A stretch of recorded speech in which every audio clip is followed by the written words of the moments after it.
WakhaL mayamdugi maraktagi Roger ngahakte Mekiraski oiba wari ama taplapna hodore. Thoishnai manakta aijal. Mekiras wahaidu da ngaklapna kuduba. Wahang krahang si haidana maniba injat bani. Nang na ingonda magi manakta chatlu haidana hairakpaduda chatpaduda mamanubi ama leibaduna nang bumihat pairakli bani. Madumadi ainungaidi. Manungi wakhangdana mapando bashingduna chumlena khanba gangu iramdoini. Mekiras khomlakte tumina wari du tai. Roger saurangnana wadu makha tare. Aingonda cheru ai kashu hairoi aduga nang bumi hat bani gaina ushitrini da maido. Achumba haisababu keida saudoino. Achumba di kaino. Ha, mana nangi maramda kari khangadana. Mihat poira isi kaidagino haiba wahang amadi hangbam thoktabro. Manungi wari mayamduna kanadagi khangdoiba. Khangning bagamta phawdra maleni. Mekiras mamanabagi asawa maungduda nokningba khasik phawre. Aduba manokte tuminle. Aishu igadana ima sida haibani. Ngarang chatlaga karino haiba wasingdo tamamo haidana. Aina haikibani tamamani. Ima sisu machanupa lalaningdabani. Mekiras khomde tumina wa tare. Roger machindu lepte aningba apambadu loina phongdoi. Noi mairabaduni aini am phaningisi. Machanupa na laman khumaga ish hingna sorat ka sondoktan ma mangai ni nei besaiba. Hojik sonjila ido kanana seba tobini na tawje saino ba maido. Paisa paire mi wate kaiduraba. Phara gang tang phuda doini daina. Mekiras handa mukte khangnok nok thore. Roger Mekiras na noklakpaduda pairap yengduna. Usitrira. Ha, usitrira ba. Nangi khala haibiraga no kasunoi. Nonsense. Nokte. Ai noktre ko. Adongai ko. Babungna nangonda yam saukridu kaigino. Mana haiba indaba. Magi mayukta ina thabak tawina haibagi. Kai thaba. Mana khara khangba horakpada haire. Engonda. Aina tawri singdu lepo. Ma ko na tapna tawgi haidan. Ai shu sauning bayan manbagi. Magi mayukta dum leptana thabak sing taw. Adugi sauri bani. Thawai se chakpa hin manbana ai shu ai geningba pamba phangnaba honakre. Oine. Nabani makchap mana iduni dana. Ish. Mai machingdo machada transfer toksilaga haiba India haibagi muksu sauriba. Nokningida napa na chan tawja saise. Mahasung haki sauning baginida. Tawri singdo. Hojik mi thadoga ai sena halisidi. Ai khangdaba udawa nate. Loin khangsina dabani. Roger khumde tumin yengduna le Mekiras tablabna. Adu thoishna do masakra phakraba. Kai uina nari no harakti ai khoida. Adu numitagi su ut. Kona chatge su khalut. Mamana bido aina hop charambani. Khonda adudane adum bidai pigre. Mekiras tumin laikre. Mana maram oiraga mingonda awaba pire haiba WakhaL sina mang thaduna khanduna laikre. Tha khasik tangai. Warasu wana khradu sungairamu ko sana. Ainang mukaude. Kauba sungamda. Chening basu pina na chin pina chahingani. Ai sauri. Adubu nang ibudi ngairamu ko sana. Office timing loiraga bidya do thoishna hoirom dalai shumang da gari makhon takhibaduda sana hal thoklaktuna yengi. Bidya oirambaduda harau ijala idana. Oh babo numit nini humni do thaba khar chili yumdasu adugi lakpado hek pharak taraba. Isi kashu gaide. Thoishna bu tumle bro. Tumde hawgad hawrabani. Bidya makhuta paramba polythene do sana hal da pire. Se babo kei no khra lerakpani. Leraktrasu yari ne cha paisa tingnaba. Lausilo pabong aina pijaningdana lerakpani. Si haiduna sana halgi makhuta polythene bag to piramlaga mathakta kakre. Bidya thoishna gi room da changlai. Thoishna hiptuna lerambadu ubada changsinduna nakanoira phamthai. Thoishna nakandami ama lakpagi sahum phangbaduda mamittu tapna pangthore. Bidya oirambaduda nokfet tore. Tumdana dum leiraba. Tumdeda. Kai charage. Khara dum. Nasase adum solhannu naba thuna phaseba. Phadorabani. Ai phadaba yadri. Bidya thoishna gi makut paiduna tabli khasik metpi bahawi. Makut to kharasu sidaba horabani. Mama pada wahi ama haiba ngamdre. Tasengna sanahal masadu warabani. Nurse ama thamge haina tawbashu thoishna na yadaduna thamdribani. Nakutse moment tawdabaira kainom tawre. Thoishna masagi makhutuda haifet yengjai. Khangdeda. Dom sumain tawri. WakhaL no iramnida kisu tawde. Ai su kaidai no WakhaL sinaba onthok ba. Bidya. How? Madam Bimoti do. Nahan la ami. Kaya. Anang la ira. Thoishna khumde tumin lay. Bidya khangning na. Kaigino ba? Thazadi. Sargadi. Amugla amadai Hoi. Mekiras to. Mai machawiram. Bidya wahai da ngakna Thoishna da yingle. Aduni ni aina haibado. Thoishna samlapa wari amal liduna Bidya da khanghalli. Wari du liba loiraga kapli. Mafam da waba piningtri. Ai mafam da yelarege na khali. Adubo aroiba mi kupsidadi. Ai maba muktang unaduna. Mafam da wahai kaya matam ningbadi pawi. Wahai shi haiduna Thoishna kaple. Bidya Thoishna gi khasai da tarakliba pidu tapna taithok piduna. Kapkanosi. Nasado sokpa loin henjalani. Thoishna Bidya gi makhutche na paisenduna. Mabu mi hatpane haiba wafamdo. Ipamda hairakano. Ai taba ngamdi. Hai yamwai. Mami hatpanati Bidya. Bidya matomta khasik ikaiba phawri.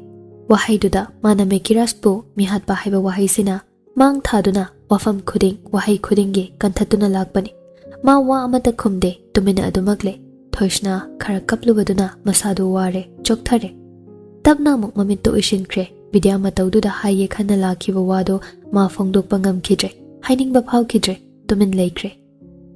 Thoishna gi masado ngaihak yengbi aduga maso thengle haiduna yumda halakle.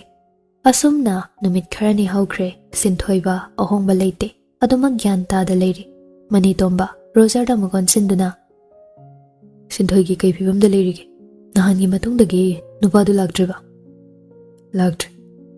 Hanadagi khazikti phagale. Nurse nupido senuko.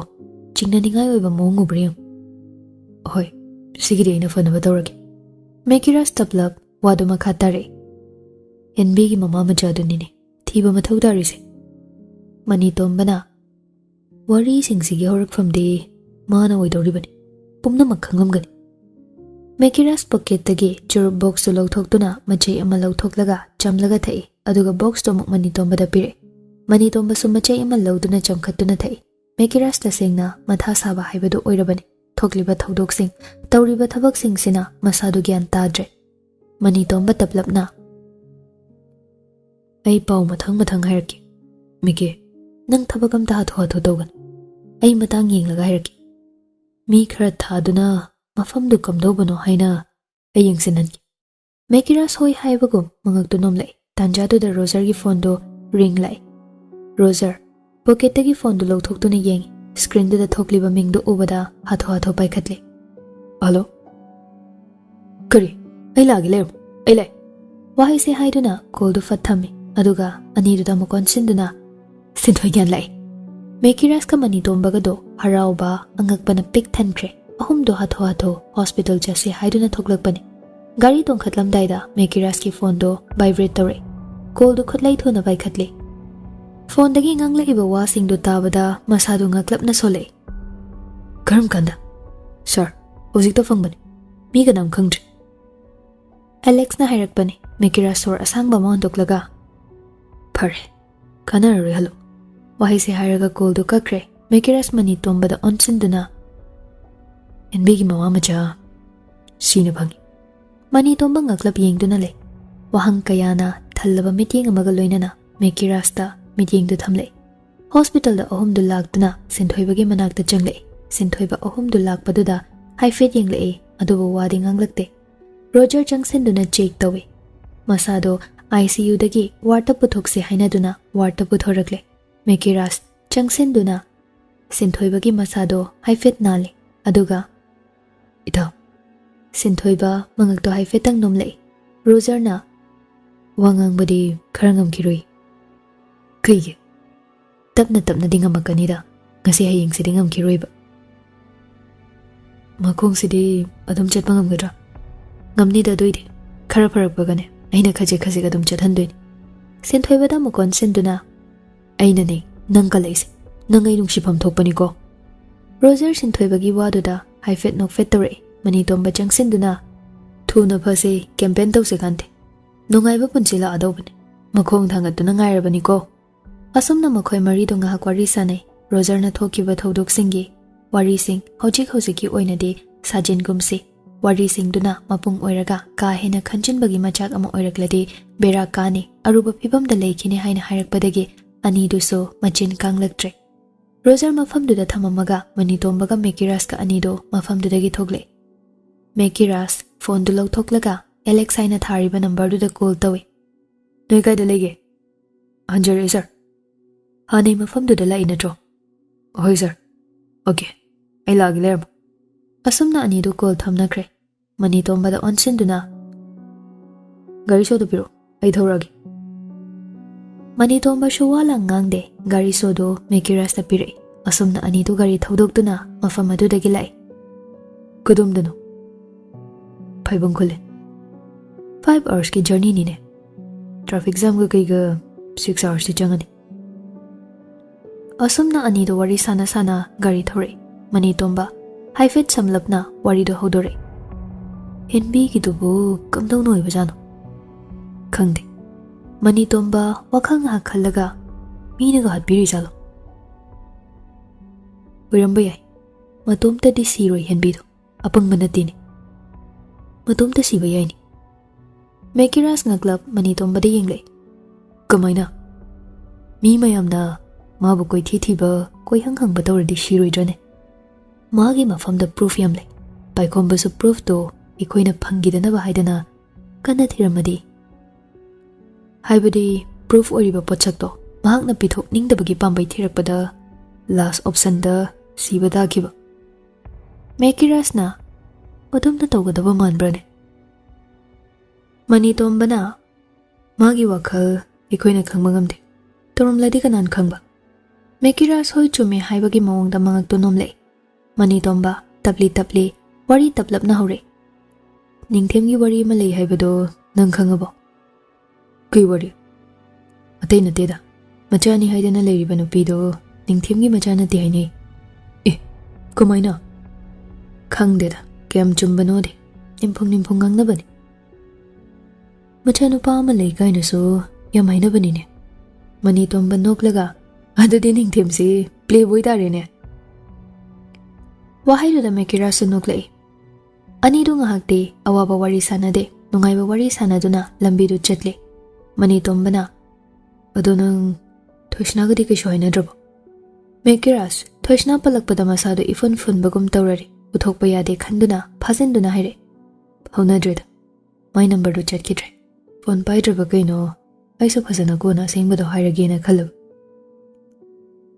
Imasi chalui haidai ne Hoi chalui haibani Adudi samlapa wari khradi liramani Nanglan de haibado madi khangamani da Itaw, mapamda haigadaw, nizagadaw bayam layri, kona tapna hairagi. Ujikti, manay bayam maruramani. Manitomba Mekiras ta haifiding lay, Mekiras ki may thongdo ubada, wado makasam thakidre. Mekiras, WakhaL do amada haidok ningba pawre. Khalagumgi haina khan kraba WakhaL do hanjin khaning bagum pawre. Khan bayade khanduna lay, khan kraba WakhaL ni. Asumna anido, paibong ta na lay, mafamdo yobada, nungdangi pung nipan mukti tari. Gari do kamlamlaga anido manung changle Alex room amadagi thoklaktuna Mekiras ki manakta lai Madu ubada Mekiras na kadumdano mathakta Mekiras wala ngangde stair do kakatpa hokre anido sukasho haida tumin matung inakre Mekiras ahan bathong do hangdoktuna manung changai room do library ni lairik makhal kaya thame ba lairik mayam dudagi black machu oiba tharap toba lairik tumalawi Manitomba kaino haina haifet chepthaduna yengle lairik mathakto da thariba du yeng Steve Degi How to Read People haiba novel duni Manitomba taplapna kaino novel padoro Mekiras nate haibagi mawongda mangak nomai lairik to hangdoktuna page 30 muk faklaga read machugi button macha ma leibadu nami madu hek nambaga mangda leiriba wall do thong hangtore Mekiras lairik to makhum jinduna rek to da thamkre aduga room do da changle Manitomba di ingak ngakre tauribado ma tasingna sigumba ama leramgani haibadi thazadabani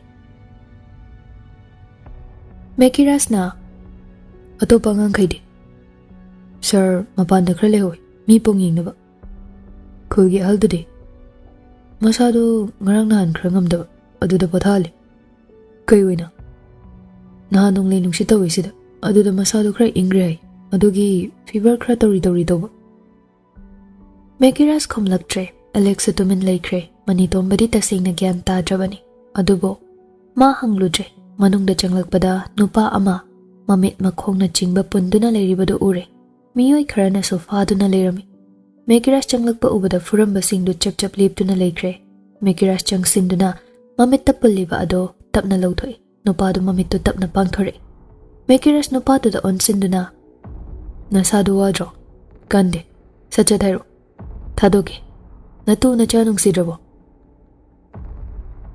Ay tasing na misak tukhang dabani. Mana lambidagi, ay buparaga mapamdula tanambani. Oh, nang di sana po dari ni dudi. Ay gisu, sana po't kito ibiyuda na. Yadro. Ay tasing na mo'y na dum na daw harakani kang dabani. Kang adi, ay mo'y na haibada yaram.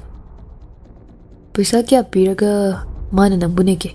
Adugi amay mi chang ni sibo. Ichang manate. Ay tasing na kangde. Tabak to mana namda na dohan mani. Ay, pasya sa laude. Oh, pugchil so yam chawi na. Kanaw si amkang. Ising kita take. Mekiras, nakanda leramba bottle do lauduna. Nupado ki kado na leriba mayado da hijili. Nupado, aram kaurang mana masado ngawrabani. Ising do angaw ba amana thakpagum thakle bottle da yauri ba ising singdo nupado da pithe ising yaudra ba ahang ba bottle do nakanda muglang thokre aduga makhata na wa hangle kanano hayo misakto tasingna ikhangde adugini makhoi singdo ing masak khangde aina thabak tawri ba dudi aigi itu icha makhoi na loina phadu na thambani Mekiras khomde tuminle nupado wa makha adum tare Ito ichaganing mana ay sumana ay batabag to pati kang ngaso ay tawkibani tawning do na tawkibanati ay upay litabni Mekiras wahay do da haifid chimbal chinglap nokle aduga nangi na na jana hawzing na gaday da thamkraba nayim da chalaga thiba da di lehude na kariba lehudi Tudi makoy na shoy da na paramani ay chasing do Wahay si haraga kable. Mekiras matawdo da kangfam kangde. Amukso ngangli ba wado achumba mali. Amukso aranba mali. Nupado kaplaga Mekiras ki makong do chet na kondo na. Hilante. Ay iralite. Ibog da tadok piyo ba? Lau kong lagpado da pakang machakra lerambado na. Nupado wuching tok do na.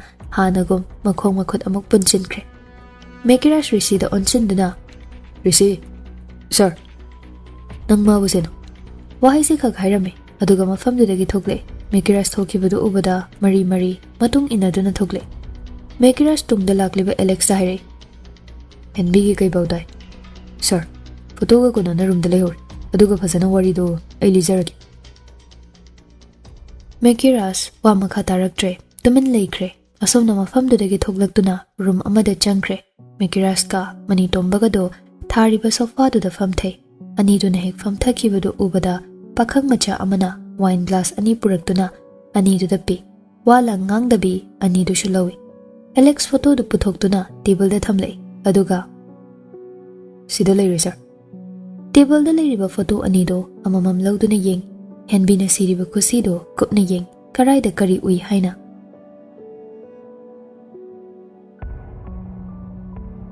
Mekiras photo du da haifed yeng laga Alex da onsile nang bunga saidi Henbi ki mama macha hai kidaine sidadi henbi dangni Sir henbi ki asiba hakjang se hana thengnabani aduga nakalamada nupi amagi asiba hakjang su leirame haina hainarakpada mama macha ora boiningubani Sir da so message sajagibani